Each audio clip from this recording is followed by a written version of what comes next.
Right now on WUSA 9 News at 11, chaos, screams, and gunfire at a Trump rally in Butler, Pennsylvania, in what appears to be an assassination attempt against former President Donald Trump. Thank you for being here with us tonight. I'm Lorenzo Hall. And I'm Leslie Foster. At this hour, the former president is okay and recovering after, according to him, he was shot in the ear.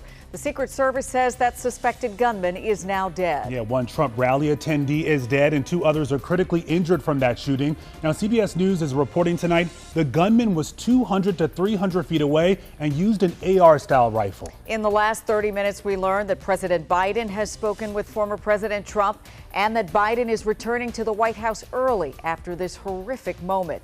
Now, we're going to show you the moment those shots rang out at the rally before Secret Service rushed the stage to protect the former president. Watch. That's a little bit old, that chart. That chart's a couple of months old. And if you want to really see something that's said, take a look at what happened.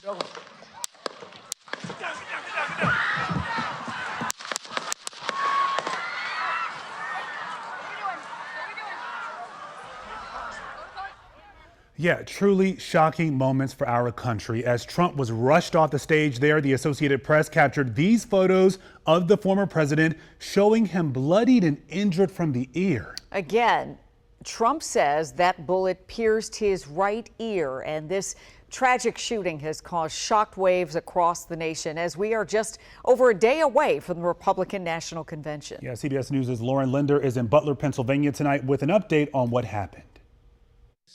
Take a look at what happened.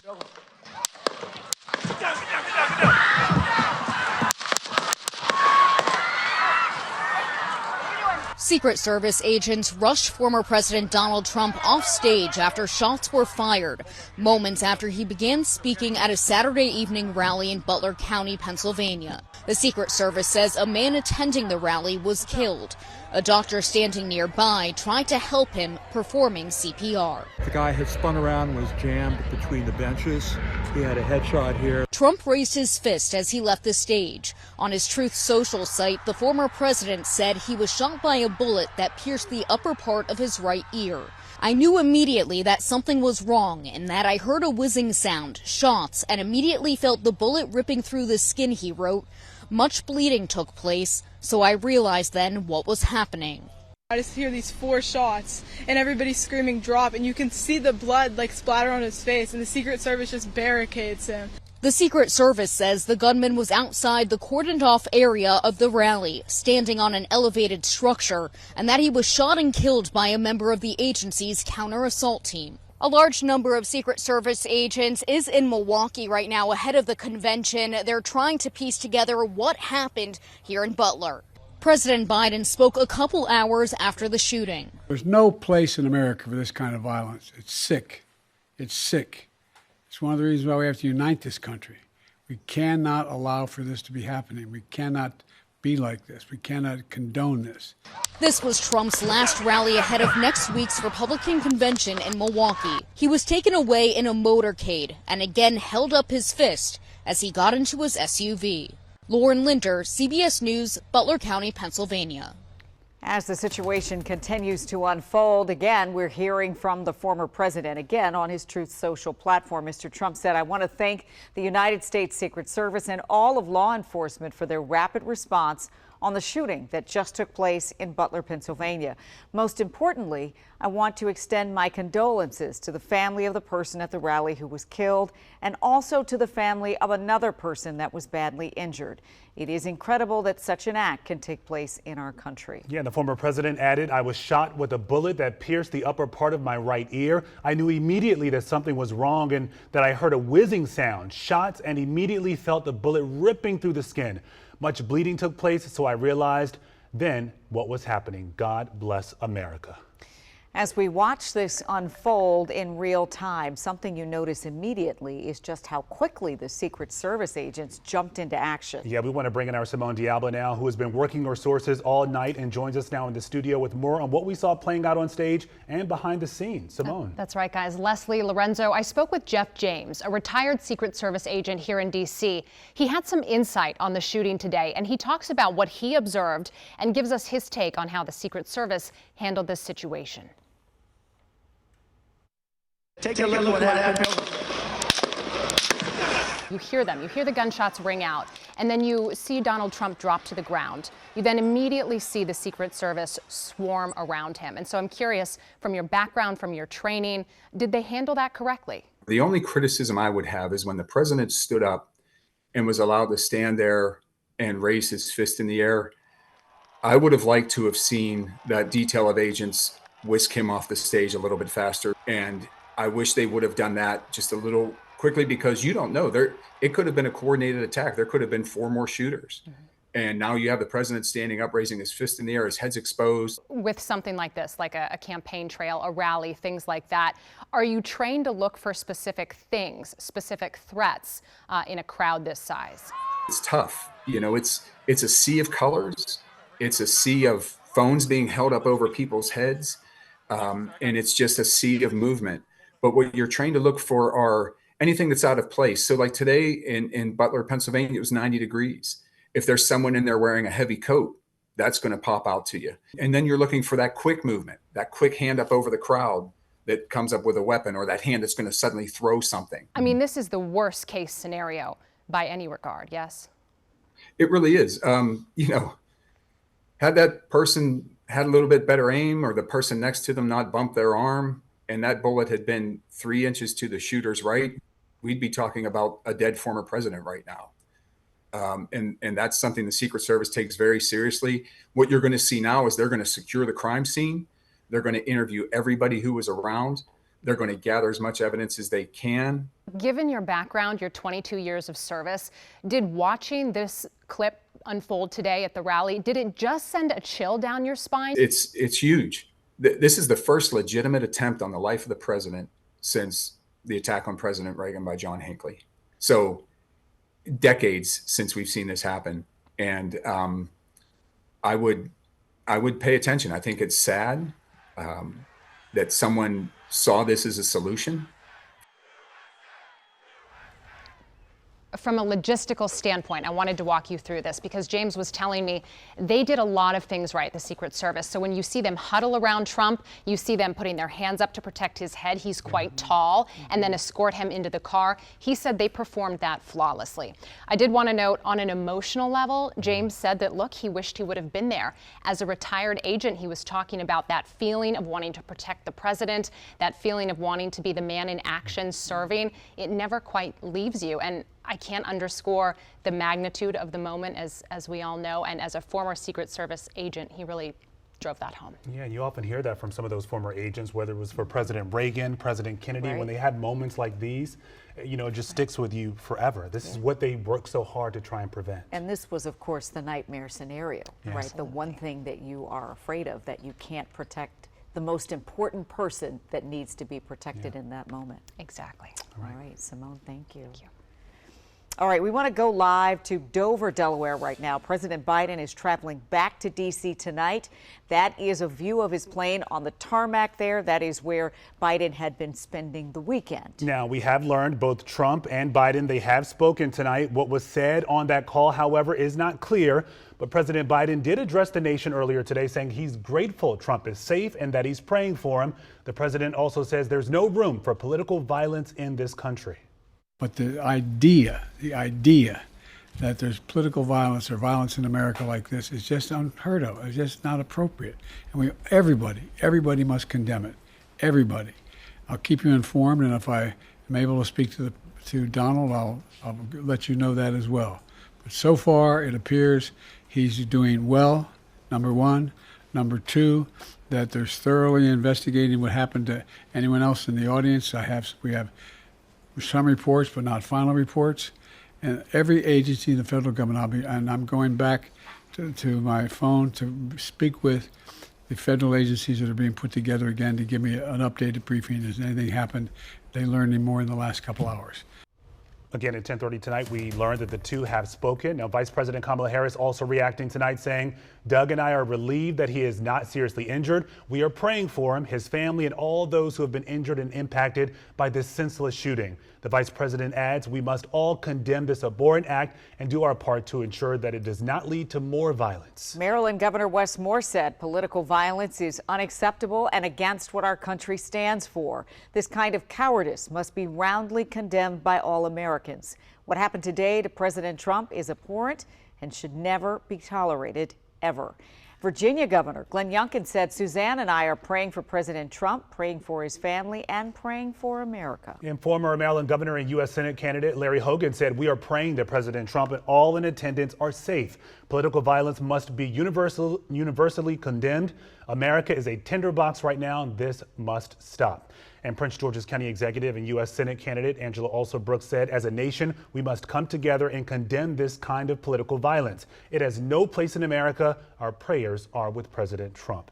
And stick with us as we continue to cover this historic moment in America, the deadly shooting at a political rally for former President Trump in Pennsylvania. Still ahead tonight, the impact this might have on our political climate.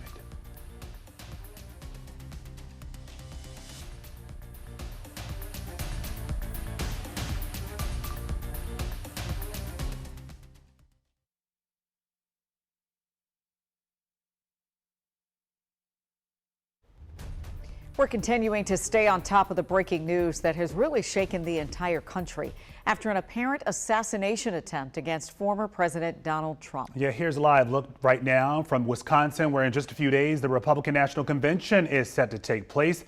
The RNC says they will move forward with the convention, but will have additional security. Today's deadly shooting will certainly be the talk of the convention. And yeah, I spoke with Howard University political science professor Dr. Ravi Perry, who says this shooting will definitely change the dynamics of this presidential race. The political climate in this country was already at sort of a peak, if you will, and now this moment just changes everything once again. We need to investigate what happened, how it happened, so we don't have speculation about this or that or who or what or why. Meanwhile, though we need to still be willing to prepare for the political calendar that's ahead of us. The RNC conventions begin on Monday in Milwaukee. This did not make this week ahead any less complicated, and in fact, obviously far more dangerous. This is going to throw the issue of Second Amendment rights and gun rights back into, I think, the forefront of this presidential campaign. We heard from President Joe Biden earlier tonight saying that, this is sick. He referred to the former president by his first name, saying he called Donald to find out how he's doing. On the other hand, Dr. Perry says what former President Trump says about this incident and who he blames is critical. He seemed to have mouthed the word fight while he put his fist up in the air as he was being hoisted away by by the Secret Service agents. And so, I think that's part of his mentality, is to be the strong man in the room. That's been part of his personality, part of his campaign image. I expect that you're going to see a defiant and a resolute Donald Trump when he gets back in front of the lectern and a microphone. An assassination attempt is not something to be joked around with. My hope is that this does awaken us, though, to the seriousness of this election. We are more polarized than ever. You look at what happened today, and a lot of folks are asking at this point, I'm sure, how do we turn the temperature down? What needs to be done from this point moving forward? Well, we need to focus on civility. We need to focus on what we are as Americans. This is an opportunity where we can perhaps wrap our arms around the flag just a couple days from obviously commemorating another Independence Day. And remember that at the end of the day, we are all Americans, and we should be united in that. We may disagree on what the next step should be for America, but we should agree that we are all Americans and that there is no violence in any way, shape, or form that is appropriate in our American political discourse. Dr. Perry goes on to say people are watching around the world. The U.S. is known for its relatively civil, democratic process, and today is just another stain on that reputation. So he says they're going to be watching this process moving forward from the Republican National Convention next week to the Democratic National Convention following. Yeah, world leaders laud this country for our ability to bridge divides. And so to the extent that this makes that chasm even wider, it's not just concerning for us, but it's concerning for the world. Well, we are just a full day from the Republican National Convention beginning in Milwaukee. The RNC says the week's events will go on despite today's violence. We will have coverage all week right here on WUSA 9 and streaming on WUSA 9 Plus. We'll be right back.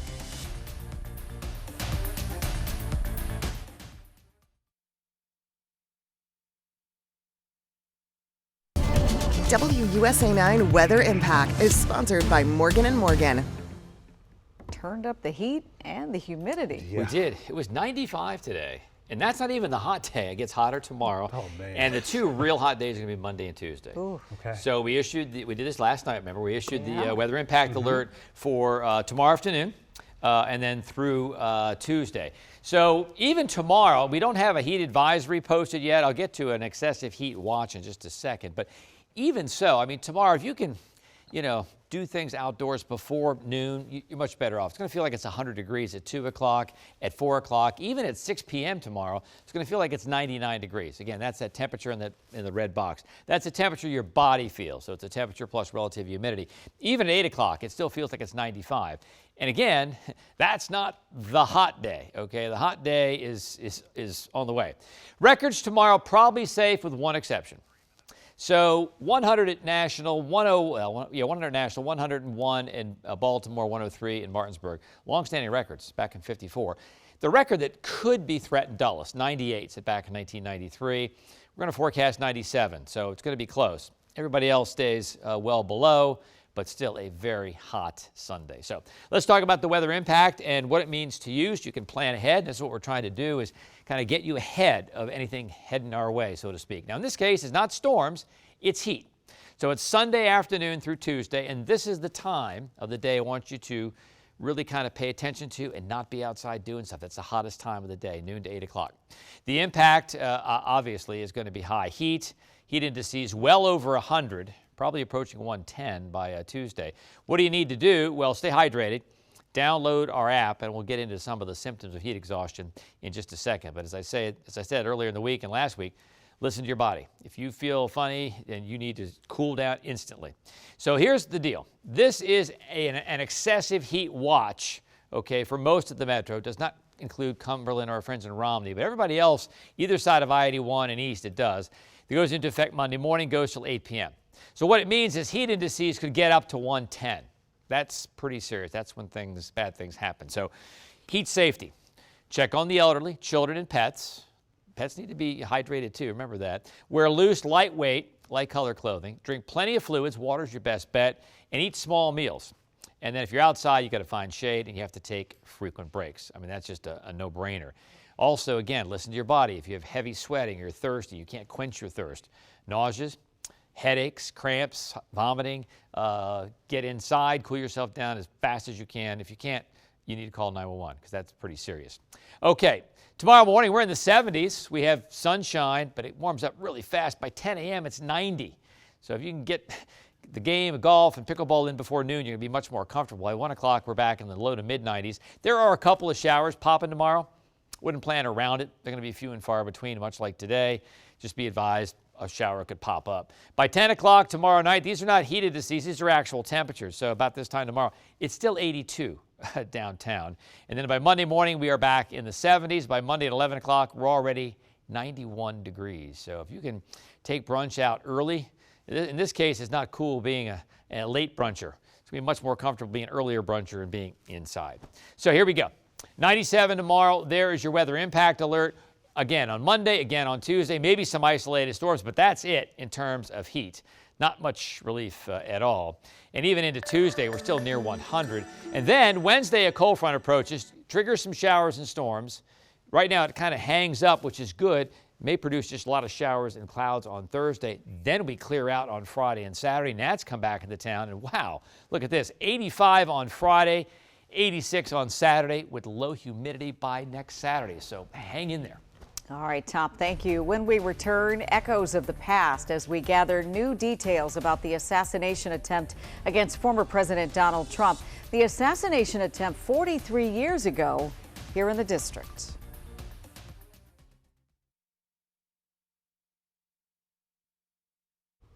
We continue to follow that breaking news, the assassination attempt against former President Donald Trump in Pennsylvania. And what we do know, this is not the first time something like this has happened. The last time an assailant injured an American president was right here in D.C. 43 years ago, John Hinckley shot and wounded President Ronald Reagan, his press secretary, a Secret Service agent, and a D.C. police officer, all outside the Washington Hilton in Kalorama. It's a day most people will never forget. Tonight, we look back through the eyes of a photojournalist who captured it all. Yeah, Bruce LeShan spoke with Shelley Fieldman in this report in 2011. Began as the scene as the president emerged from the Washington Hilton Hotel. There's Hinckley over my right shoulder. That's me. Shelley Fieldman may well have saved John Hinckley's life. He was right next to me. After the Secret Service shoved President Reagan into the limo, Fieldman stepped out of the crowd, widened out, and panned right. By instincts, I pulled that lens apart to make it as wide as I could. And there you see two hands holding the gun. What he didn't know at that instant was that an agent was just about to fire. When I took that one step out, he was ready to blow him away. And I stepped out in the line of fire. Fieldman had a brand new sound man with him, and he told him they'd get the president coming and going, and then go get some Mexican food. You know, the only thing I could think of at that particular time was stay on the president. Minutes later, he handed his tape to a courier and turned to his partner. My leg was jumping, and he said he was never going to come. I said, we did get that, didn't we? Yeah. And he said, well, I believe so. Fieldman won an Emmy and a White House Press Photographer's Award. And after the president got out of the hospital, he had a chance to talk to him. I said, good to see you standing, Mr. President. And he looked at me and he said, it's good to be standing now, face the camera, because I was turned towards him. Here you are, a photographer. You should have known better. I should have.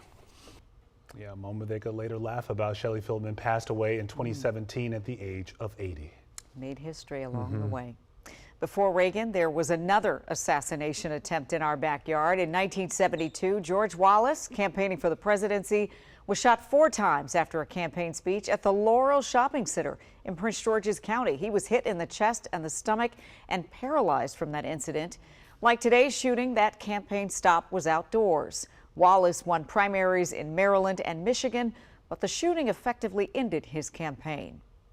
We're getting some new details right now on the assassination attempt against former President Donald Trump in Pennsylvania this evening. While we've been here on the air in the last 20 minutes, House Speaker Mike Johnson has said the House will conduct a full investigation of the attack, saying, quote, the American people deserve to know the truth. He's calling for the director of the Secret Service and other officials to appear before committees as soon as possible. All right, so we can tell you at this hour, the former president is okay. That's all we're hearing now is just okay and is recovering after, according to him, he was shot in the ear.